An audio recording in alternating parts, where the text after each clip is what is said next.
Bhagavate Vasudevaya.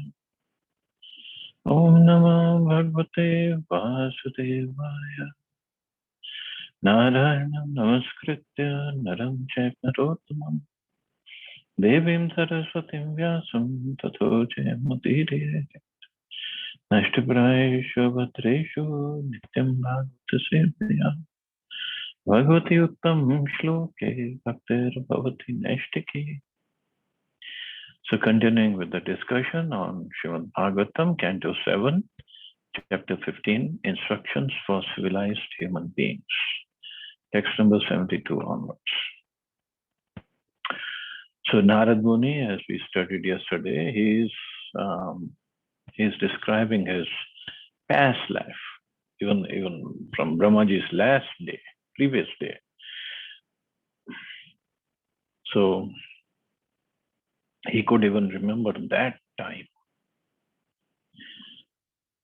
So as he was describing that there was a Sankirtan festival arranged in the heavenly planets, and he was a Gandharva, very good-looking Gandharva who could sing also very well. So he was invited in that festival. Aham cha gayas tad vidvan stribhi parivrito gataha gyatva vishwasrijas tanme helanam she puro jasa yahi tvam shudra tamashru nashta shri krita helanaha. Narad Muni continued, being invited to that festival, I also joined, and surrounded by women, I began musically singing the glories of the demigods. Because of this, the Prajapatis, the great demigods in charge of the affairs of the universe, forcefully cursed me with these words. Because you have committed an offense, may you immediately become a Shudra, devoid of beauty. So since it was a Sankirtan festival, Sankirtan means for the glorification of the Supreme Lord. But he started singing songs glorifying the demigods, and Prajapatis got upset with him. So Prabhupada says, as far as Kirtan is concerned, the Shastra says, Shravanam Kirtanam Vishnu. One should chant the glories of the Supreme Lord and the holy name of the Supreme Lord. This is clearly stated, Shravanam Kirtanam Vishnu. One should chant about and glorify Lord Vishnu, not any demigod. Unfortunately, there are foolish persons who invent some process of Kirtan on the basis of a demigod's name. This is an offense. Kirtan means glorifying the Supreme Lord, not any demigod. Sometimes people invent Kali Kirtan or Shiva Kirtan. And even big sannyasis in the Mayavad school say that one may chant any name and still get the same result. But here we find that millions and millions of years ago, when Narad Muni was a Gandharva, he neglected the order to glorify the Lord. And being mad in the association of women, he began to chant otherwise. Thus he was cursed to become a Shudra. His first offense was that he went to join the Sankirtan party in the company of lusty women. And another offense was that he considered ordinary songs, purposes like cinema songs and other such songs, to be equal to Sankirtan. For this offense, he was punished with becoming a Shudra. So there might be cinema songs at that time, I don't know. But point is, Kirtan means glorify the Supreme Lord, nothing else. So if somebody wants to please the demigods and glorify them, they can sing whatever if they want to. But that's not considered Kirtan. So Prabhupada is heavy on the word of Kirtan being used for demigods. And people have come up with Prabhupada says Kali Kirtan or Shiva Kirtan, but I have also heard Sai Baba Kirtan. In Delhi, right in front of our temple, on the road, that goes inside Gadi, they opened a Sai Baba temple, a small shop they rented. And it's very offensive. And they started this mantra for Sai Baba. Hare Sai, Hare Sai, Sai Sai, Hare Hare. Where they get these ideas? Because of Hare Krishna Mahamantra Kirtan, they put Sai Baba's name in there. Now, who is Sai Baba? He was a Muslim guy. Maybe he had some powers, but he's not God. He's not even demigod. He's just a simple person. And Hare means Srimati Radharani. We cannot put Radharani with any person just because his name is popular now and people make money off of his name. Completely offensive, completely offensive. But good thing or bad thing, I don't know how to describe it, that Sanatana Dharma is so tolerant. It allows even that kirtan. No punishment, nothing. We just wait for Krishna to punish them.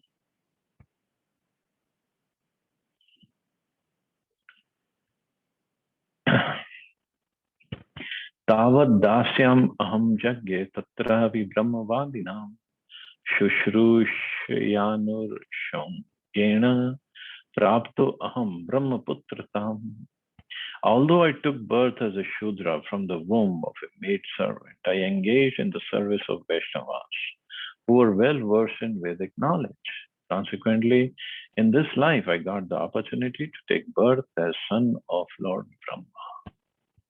So, as we know, when he was cursed to become a Shudra, he took the birth as a son of this maid servant. But that maid servant was serving the sadhus who came during Chaturmasya, and Narad Muni, the little boy, was going there to serve them. And with their permission, he took their Mahaprasad. And then, as we know, Krishna took away the mother. She was bitten by a snake and she died. And then Narad Muni went for his austerities, tapasya. He did so much of tapasya that next life he took this birth as a son of Lord Brahma. The Supreme Personality of Godhead says in Bhagavad Gita, Mam hi partha vipashitya yepi syuh papi yoneya. O son of Pritha, those who take shelter in me, though they be of lower birth, women, Vaishyas, as well as Shudras, can approach the supreme destination. It doesn't matter whether a person is born as a Shudra, a woman, or a Vaishya, if he associates with devotees repeatedly or always, sadhu sangena, he can be elevated to the highest perfection. Narad Muni is explaining this in relation to his own life. The Sankirtan movement is important, for regardless of whether one is a Shudra, Vaishya, Malecha, Yavan, or whatever, if one associates with a pure devotee, follows his instructions, and serves the pure devotee, his life is successful. This is bhakti. So that's all one needs to do. It doesn't matter what kind of birth he had. Anybody and everybody has an opportunity to become a devotee of the Lord. Because birth is a bodily designation. It's nothing to do with the soul. Soul is same, soul is pure, divine, free of all these material contaminations. It just somehow or other we have fallen in this material world, and so our consciousness gets covered over. That's all. So bhakti consists of serving Krishna and his devotees very favorably. Anya vilashita shunyam. If one has no desire other than to serve Krishna and his devotee, then his life is successful. This is explained by Narad Muni through his practical example from his own life. Dharmaste grih medhiyo varnitah papanashanah grihasto yen padvim manjasa nyasi namya.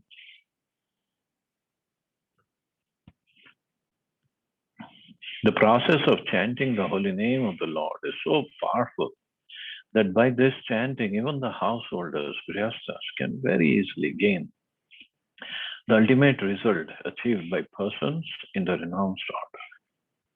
Maharaj Yudhishthira have now explained to you that process of religion. So ultimately, all boils down to bhakti, and in bhakti, process of chanting the holy name of the Lord. See? So it gain the ultimate result. Ultimate result can be achieved even by the persons in the grihastha life as householders. This is a confirmation of the Krishna consciousness movement. Anyone who takes part in this movement, regardless of what he is, can gain the topmost result achieved by a perfect sannyasi, namely Brahma Gyan, spiritual knowledge. Even more important, he can advance in devotion service. Maharaj Yudhishthira thought that because he was a grihastha, there was no hope of his being liberated. And therefore he asked Narad Muni how he could get out of material entanglement. But Narad Muni, citing a practical example from his own life, established that by associating with devotees and chanting the Hare Krishna mantra, any man in any condition of life can achieve the highest perfection without a doubt. So this is the whole process. Association of devotees and taking up the chanting process. So easy. And anybody can do it, whether it is grihastha, brahmachari, vancha, sannyasi, whether he's born in India, outside India, in Varnashram, outside Varnashram, whether it's a Brahman, Kshatriya, Vaishya, Shudra, Malech, Yavan, Chandal, anybody and everybody can take up chanting of the holy names. Only human beings can take up, but the animals, birds, insects, plants, everybody can get benefited if they hear the chanting of the holy names. They can hear it. They cannot chant it, but they can hear it. And they also get benefited. Such a simple yet such a powerful process. Yuyam nriloke bat bhuri bhaga lokam punana munyo dhyanti yesham grihanav satiti sakshat gudam param brahma manushya lingam. My dear Maharaj Yudhishthira, you Pandavas are so fortunate in this world that many, many great saints who can purify all the planets of the universe come to your house, just like ordinary visitors. Furthermore, the Supreme Personality of Godhead, Krishna, is living confidentially with you in your house, just like your brother.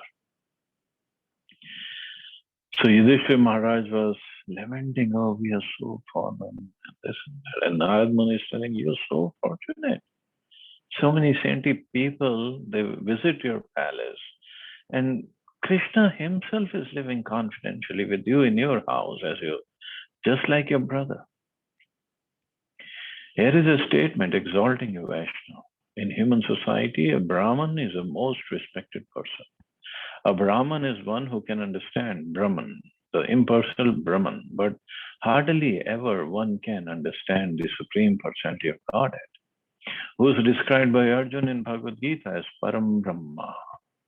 A Brahman may be extremely fortunate in having achieved Brahma Gyan, but the Pandavas were so exalted that the Parabrahman, the Supreme Personality of Godhead, was living in their house like an ordinary human being.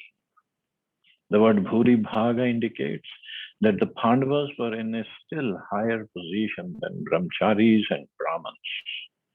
In the following verses, Narad Muni repeatedly glorifies the position of the Pandavas. So, very, very fortunate Pandavas.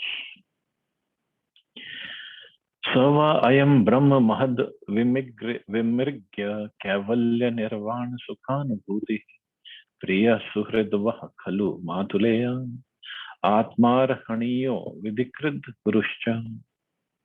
How wonderful is that the Supreme Personality of Godhead, the Parabrahman Krishna, who sought by great sages for the sake of liberation and transcendental bliss, is acting as your best well-wisher, your friend, your cousin, your heart and soul, your worshipable director and your spiritual master. So he was so intimately related to all the Pandavas. Krishna can become the director and spiritual master of anyone who is serious about getting the mercy of Krishna. The Lord sends the spiritual master to train a devotee, and when the devotee is advanced, the Lord acts as a spiritual master within his heart. Tesham satatayuktanam bhajtam priti purvak. To those who are constantly devoted and worship me with love, I give the understanding by which they can come to me.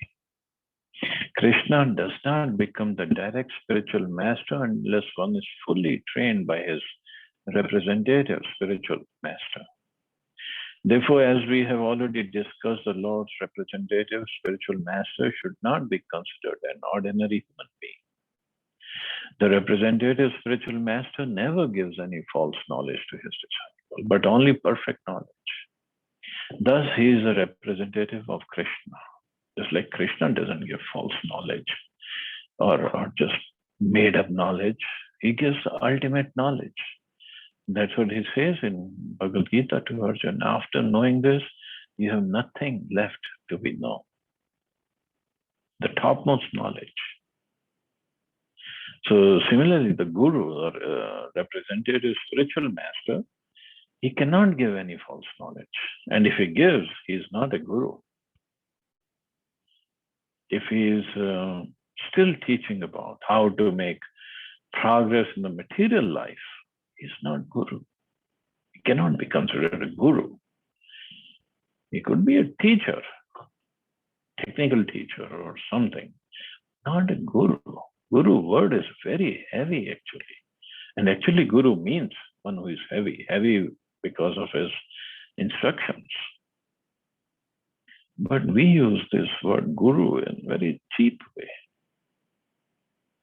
Like in UP, and Panwala is also called guru. Oh, guru, pan de laga de, achhe se, katthal achhe se dalna. No.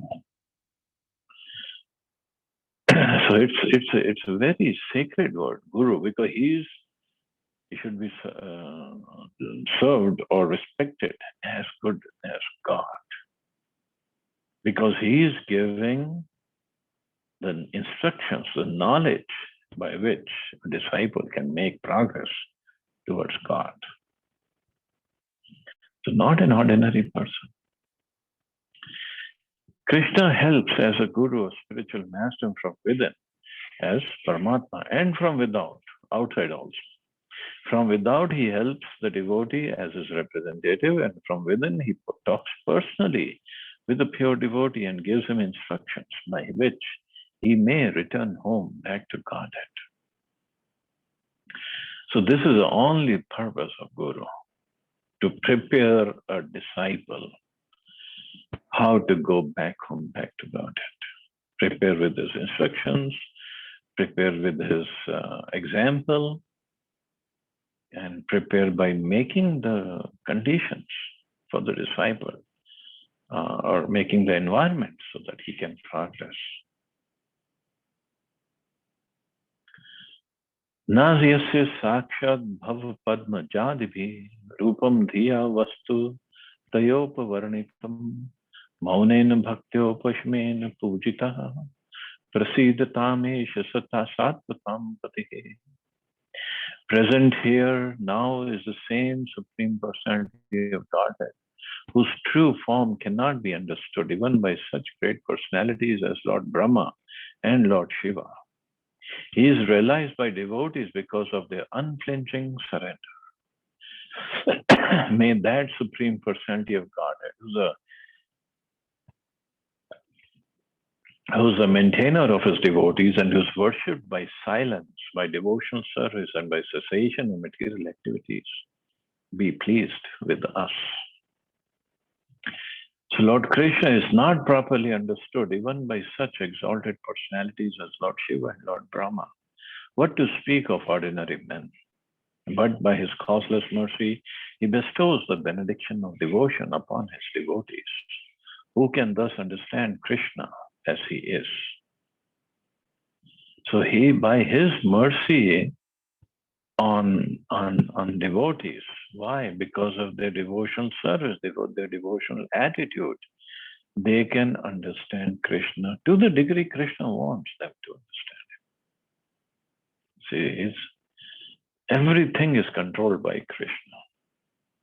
Bhaktya mam abhijanati. No one within this universe can understand Krishna in truth.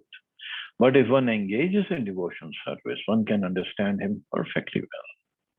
This is also confirmed by the Lord in the 7th chapter of Bhagavad Gita. Maya asakta mana partha yoga mayunjana madashvaya.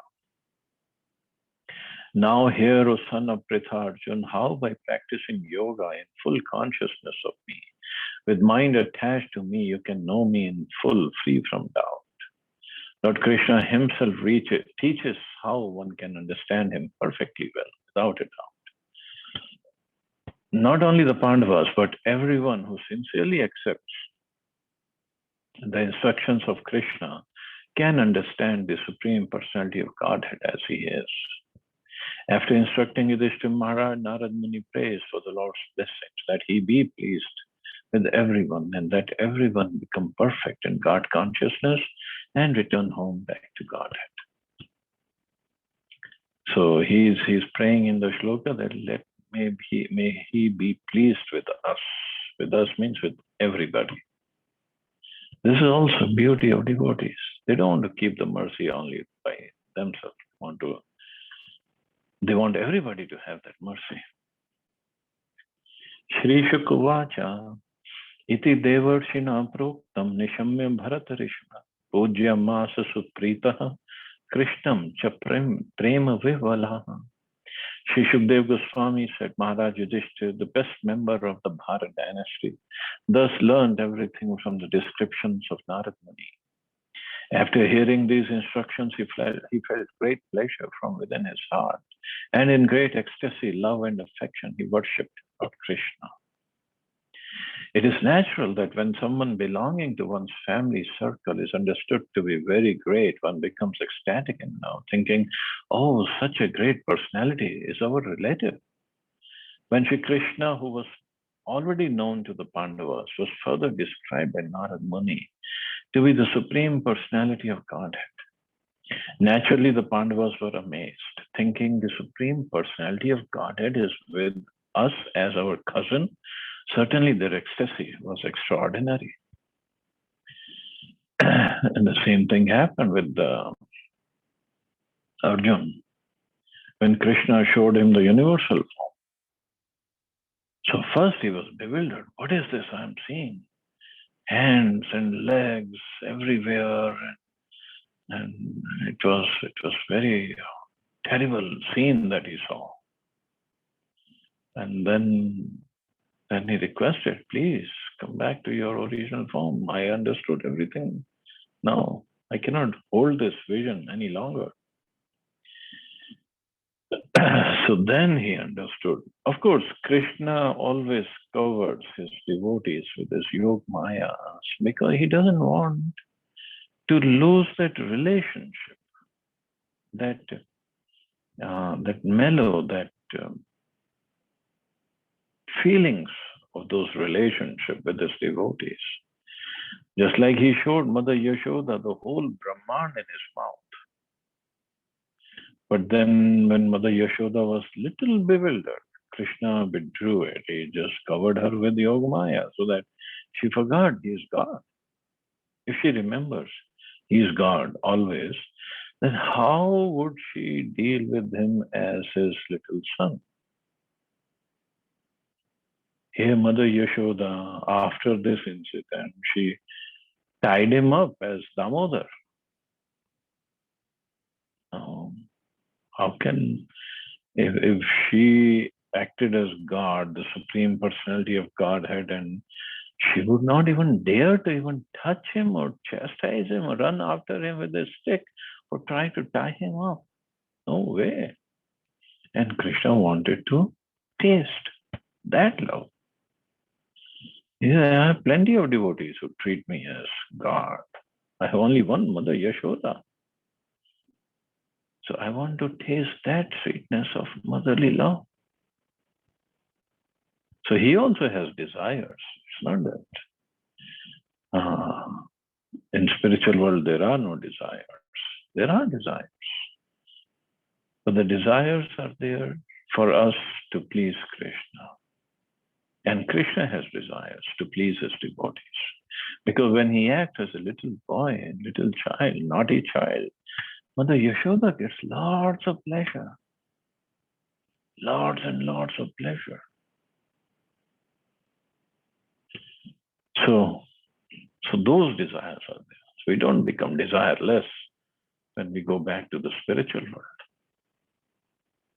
Just we purify our desire. So here, Pandavas were amazed, thinking, oh, he is Supreme Personality of Godhead. Krishna Parthavu Pamantraya Pujita Prayayo Munihi Shrutva Krishnam Parama Brahma Partha Parama Vismitaha. Narad Muni, being worshipped by Krishna and Maharaj Yudhishthira, bade them farewell and went away.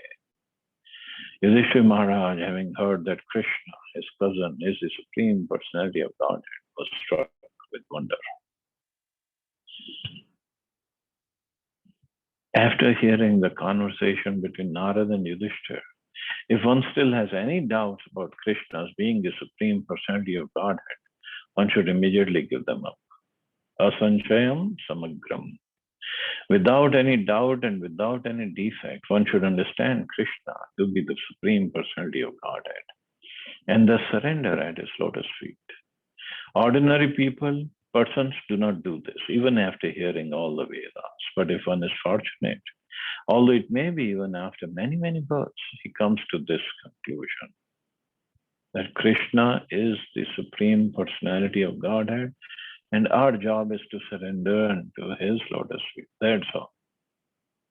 Surrender means do whatever he's saying. He is the Supreme Lord. And when that Supreme Lord says,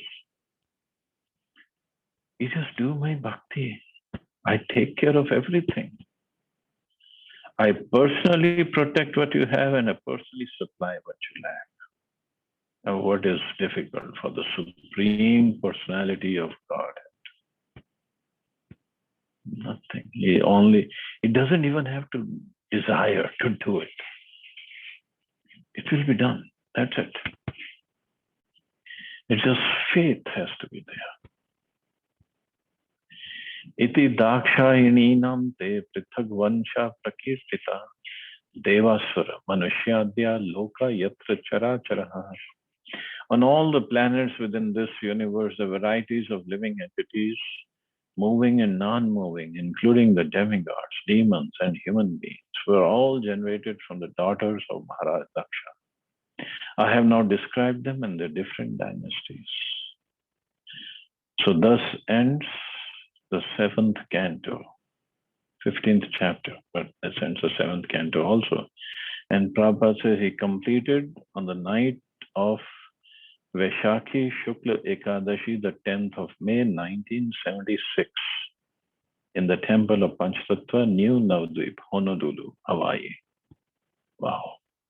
So in 76, May 76, he completed this, and then he started 8th canto, the 9th and 10th. And 10th he didn't complete, only up to chapter 13. So wonderful instructions, wonderful purports, reading that all the books that Prabhupada has given us. Without them, we would be nowhere. There's no way. I had never even heard of Srimad Bhagavatam before ISKCON. Forget about touching or reading it. had only heard of Bhagavad Gita, but Bhagavatam had never heard of Bhagavatam. And even Bhagavad Gita, just heard of it, never even read it. And without Prabhupada's commentaries, purpose, no way I could have even understood it. There's no way. Even now I haven't understood, but whatever little bit understanding is there, it's only because of Prabhupada's purpose. And following the instructions that Prabhupada has given about chanting and following four principles and the services, because that purifies the mind, the heart, consciousness. To whatever degree we do it properly, and then these instructions can go inside. Otherwise, there is no way one can understand and follow these instructions. So really thanks to Prabhupada that been able to do some service at his lotus feet. So another wonderful day, day of appearance of Lord Balram. Although I had given a lecture this afternoon for the London devotees, since we still have some time, so I don't want to start the 8th canto today. We can start it tomorrow. So Lord Balram, as we know, he's the first expansion of Krishna in Golok Vrindavan. So when we say expansion, the scriptures say expansion, it doesn't mean that Balramji did not exist at any time, or Krishna was all alone and there was nothing, and all of a sudden Balramji appeared. No, he was always there. Expansion is just for us to understand who's the original and who comes later on. So Balramji is expansion, and Balramji wants to serve Krishna in every way possible. That's his mood. So he expands himself as Vrindavan Dham. Everything in Vrindavan is expansion of Balramji. Everything that is used for the service of Krishna is expansion of Balramji. He takes the form of his bed, his slippers, his flute, his garlands, his jewels, everything. The mridanga, the kartal, whatever we use in the service of the Lord for Kirtan, these are all expansions of Balramji. He wants to serve Krishna. So these are the expansions in the Shantaras. Then there's Dasiras, because in every relationship, Balramji just wants to serve Krishna. So the mood is of Dasya. Then Sakhyaras, so as his friend, because Krishna and Balram, whenever they are outside in the forest, so they're always playing. And even if they make two teams, one team is led by Balramji, one team is led by Krishna. And then they play, or they have their tussles, whatever. But it's all in a friendly mood. And then comes a Vatsalya. So Balramji is the elder brother. And sometimes he gets to chastise Krishna, correct Krishna. As an elder brother, he's protective of Krishna. And then as in the Madhurya Ras, so Balramji is the only one who's serving Krishna in all. As in Madhurya Ras, because as Balramji, he cannot enter Krishna's pastimes with the cowherd girls or gopis. So he takes the form of Ananga Manjari. Ananga Manjari is little sister of Radharani. And she is so little that she can enter into all the pastimes of Radha Krishna in their, wherever they are, in the Kunja or anywhere. She can go. There's no problem. Why? Because Balramji wants to serve Krishna in every way possible. So we know how Vasudeva and Devaki got married, and then Kansa was driving their chariot to Devaki's in-laws. And meanwhile, there was a sound from the sky, "O Kansa, you fool, you're driving her chariot and her eighth child is going to be the cause of her death."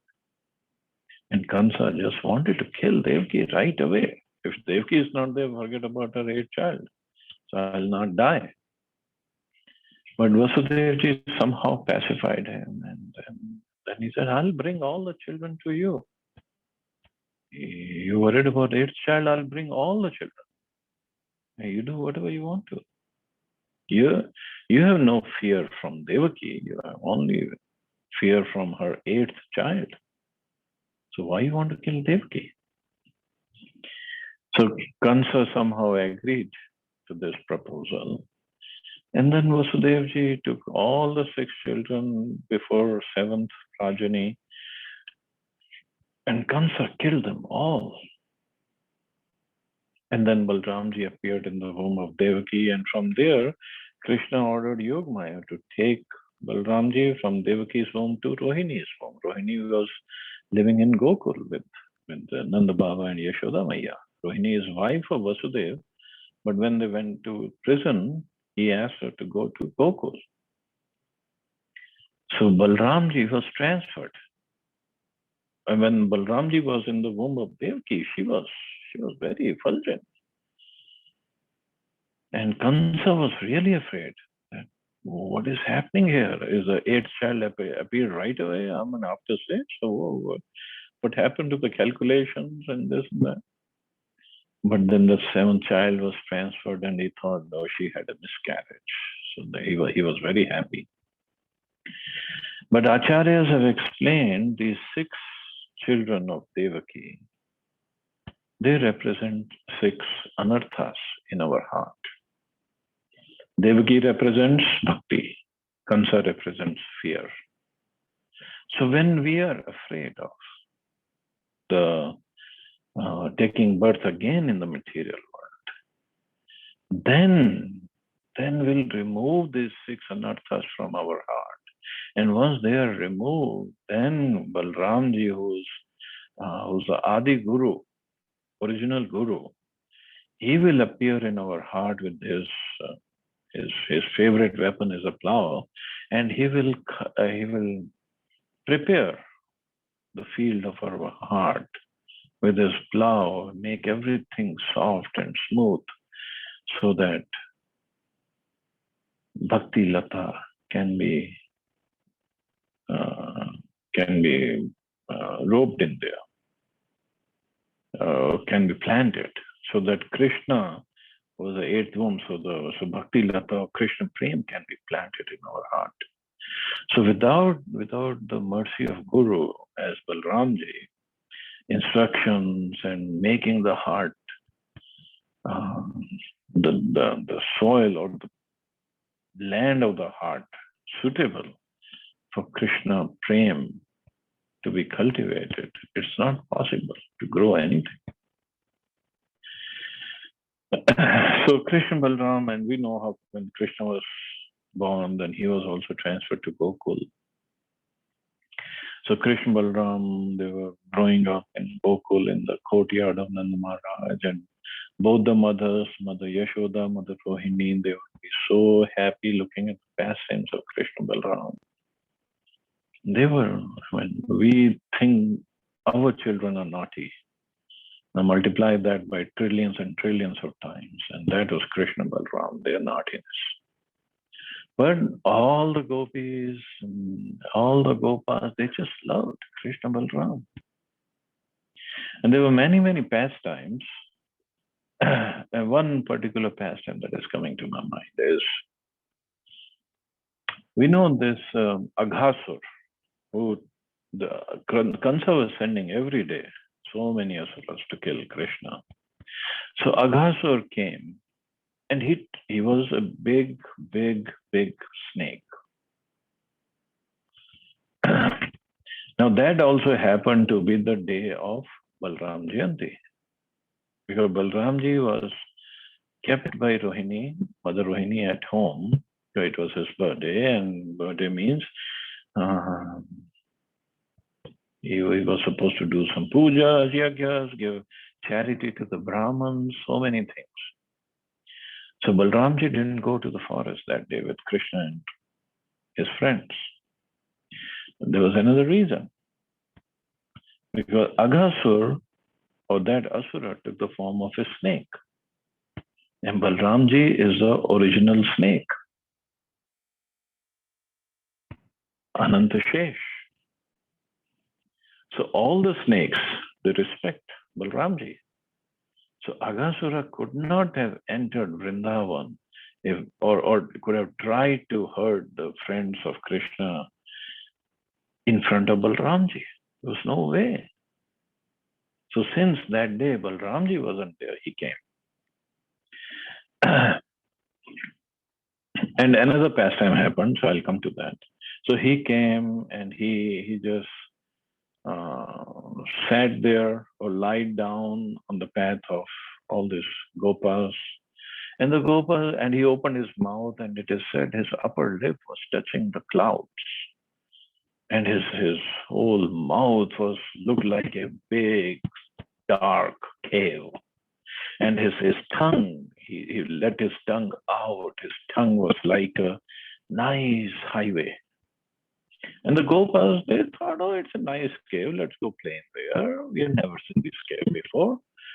And Krishna, before he could even stop them, they all went inside. And Aghasur was watching. He was waiting for Krishna to enter because he hadn't closed his mouth. Some acharyas said all the boys, when they entered, they all died because it was so poisonous. And some said they didn't die, they just became unconscious. But anyway, whatever the case may be. And Krishna saw his friends in the mouth of Aghasur. So he had to go in and protect them. So he went inside. And Aghasur closed his mouth. So it was dark inside. So Krishna just made himself bigger and hard, and he just burst open the head of Aghasur and came out, killed Aghasur. And of course, when Krishna did that, the boys were still unconscious because he didn't want them to see what he's doing. Otherwise, again, if they think he is the Supreme Lord, then the relationship won't be there. So he came out, he killed Aghasur, and then he revived all the boys, and they all came out. And the boys, this is the beauty of Gopas with Krishna. They never think he's God. And they were happy. Somehow Aghasur died. They never inquired how he died. They didn't care. He died, and they had fun. And then they were playing with Krishna. And then they came to the banks of Yamuna. Now they were hungry. And this is what Kansa used to do. Every day he would send asuras. So we only hear of few asuras in Bhagavatam or Garg Samhita. But every day he would send 2 or 3 asuras. That Krishna Balram would kill them before lunch. Now, why before lunch? Because boys are still boys. So boys means some heroic activity has to be there in the day. And especially if it is before lunch, then their appetite will be all worked up. Then they will have good appetite to enjoy their lunch and talking about, oh, Krishna did this. This is how he beat up this demon. And this is how Balram beat up this demon. And they also would participate in their own way to kill this demon, to beat up the demon, and then they all will be talking and enjoying the lunch together. And after lunch, obviously, then they had to wind up the cows and go back. So this was a daily affair. Now today, Balramji wasn't there. So Krishna and all the boys, they went to the bank of Yamuna to have the lunch. And that day, Brahmaji had the idea of testing Krishna. So what he did, he stole the calves. Calves were a little bit away from where they were having the lunch. So the cowherd boy said, "Oh, Krishna, we don't see the calves. Maybe they went inside the forest. Let's go and bring them." And Krishna was, "No, no, no, you don't go. You go sit down and have your lunch. I'll go bring the calves." This is how he serves his devotees. And Krishna, while eating yogurt rice, that he kept that laddu of yogurt rice in his left hand, he was eating with the right hand and he went looking for the calves. And Brahmaji got more bewildered that normally you're not supposed to eat anything with the left hand. So how can he be God if he doesn't even know that kind of rule? So to test Krishna, now Brahmaji came to the Yamuna bank and he stole all the cowherd boys. And Krishna went looking for the calves. He didn't find. He came back. He didn't find the cowherd boys. He understood it's all done by Brahmaji. And Brahmaji had taken all these boys and the calves and hid them in a cave. And he just went for a second, a moment. But a moment in Brahmaloka is equivalent to 1 year here on earth. Because Shukdev Goswami, when he is describing this pastime of Aghasur killing, he says, in Bhagavatam it will come, that Aghasur was killed. And 1 year later, because all the Gopas, when they would go home, they would tell their parents, "Oh, Krishna did this today, Krishna did that." And 1 year later, the Gopas told their parents. So Shukdev Parikshit Maharaj caught him. Why 1 year later? Then Shukdev Goswami told the story of this Brahma Vimohan Leela. So anyway, so Balramji wasn't there. And Brahmaji forgot for 1 year. But for 1 year, now Krishna took the form of all the calves and all the gopas exactly as they were. And he went back to Vrindavan. And for 1 year, he lived as every gopa with the parents, as every calf with the cows in their wherever they were, and also as Krishna with Nanda Baba and Yashoda Mai. And he acted exactly like all these boys and all the calves. But for that 1 year, because there was another reason. The reason was all these gopas, the elderly gopas and gopis, they wanted to have Krishna as their son. So Krishna wanted to fulfill their desire as well. And all these cows, they wanted Krishna as their calf. And Krishna wanted to fulfill their desire. So 1 year he lived with all these different parents, and they gave them so much of pleasure. And they thought they were loving their own child. And another pastime, in the middle of all this, see, Krishna, when he does one pastime, there's so many pastimes connected. Now, all the gopis, little gopis, they wanted to have Krishna as a husband. So in this 1 year, now we know in villages, they get their children married off soon when they're little.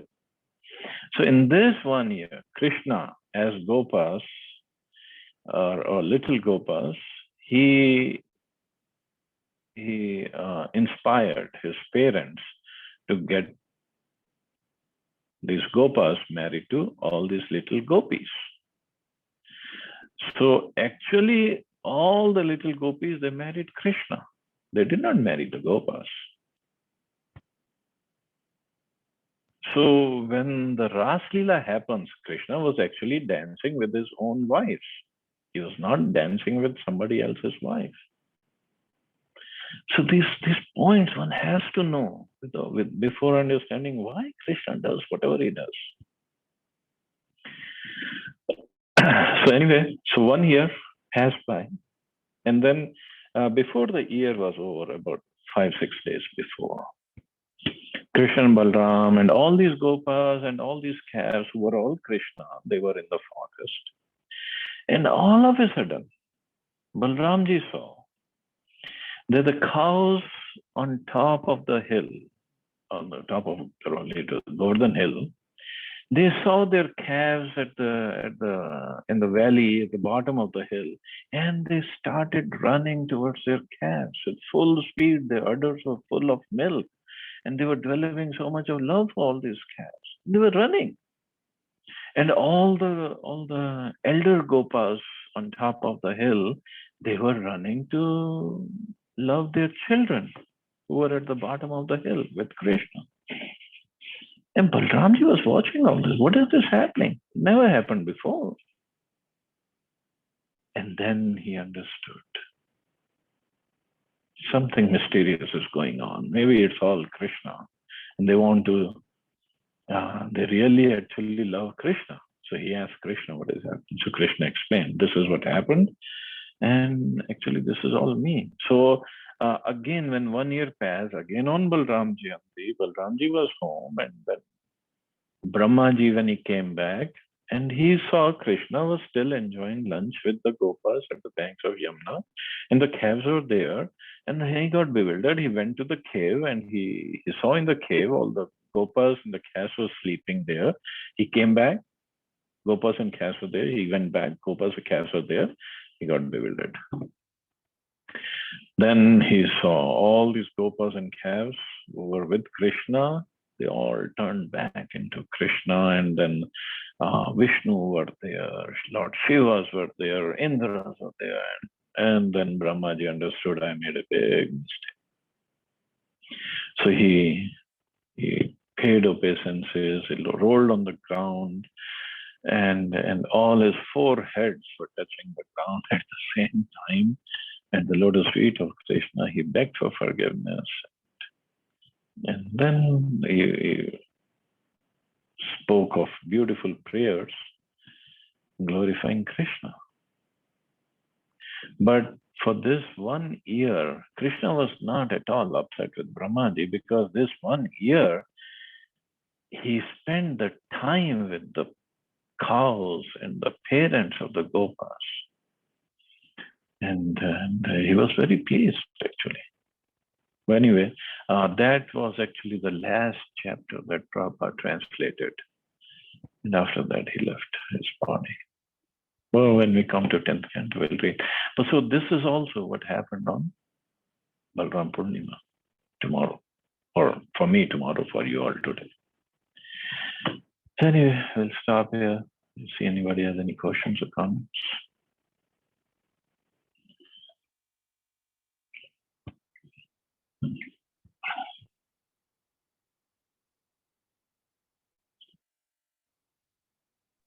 Thank you so much, Prabhuji. As Thank you, usual, Mata. when you narrate any pastimes, it makes me unconnected as if you really witnessed moments in real with Lord Krishna and Balram. So, like with you explained it as if like it is so like I can like visualize everything. So thank you so much, Prabhuji. I'm just an actor. I have no realization. But you narrate so nicely. I can feel. I mean, I can really. I mean, this is what is another one quality of your Vedanta. So this is what always I can see you and I can always appreciate you on this matter. Thank you so much to you, Prabhuji. Thank you, Mata. Thank you. Okay, so I guess we can stop here. You all have a safe and wonderful day. Hare Krishna.